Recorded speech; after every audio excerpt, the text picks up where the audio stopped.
Everyone, I Meera Atri of Delhi Public School Jhakri is here to tell you a story on the topic Tissues, the Silent Architects of Life.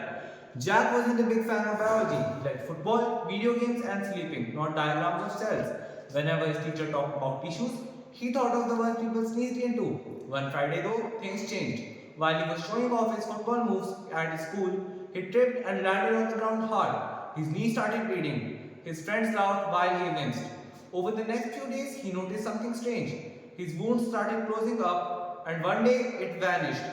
He looked at it and said, "Okay, that's kind of cool." There was no glue, no magic, just his body fixing itself. From that day onwards, Jack thought that biology was interesting.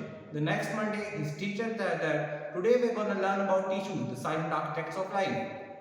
They build everything, they heal everything, and they do everything in your body. When a group of similar cells come together to perform a similar function, they form a tissue. There are four types of tissues: epithelial tissue which protects you, muscular tissue which moves you, connective tissue which connects you, and nervous tissue which controls you. Jack noted it all down carefully. For once in a time, biology didn't feel like a boring chapter. Instead, it felt like a secret code about his own body. That night, Jack lay on his bed and his thoughts drifted. Under the skin, unseen and small, tiny cells stand firm and tall. They never rest, they never fight, yet build the miracle called life. Jack smiled at his piece of poetry. Then, the next day, when Jack bent down to lift his football, he thought, "That's my muscular tissue flexing." When he got a scar or a wound, he thought, "That's my epithelial tissue. It's gonna make new skin for me." And when he bent over or stretched over, he thought of his connective tissue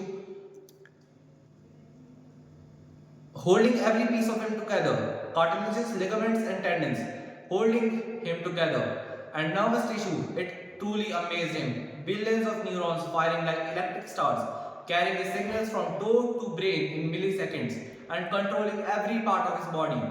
The next week, he was chosen to give a speech on biology. He stood on the stage, palms sweaty, heart thumping. He took a deep breath and said, "Tissues, the silent architects of life." Sounds fancy, right? Yes, they are truly fascinating.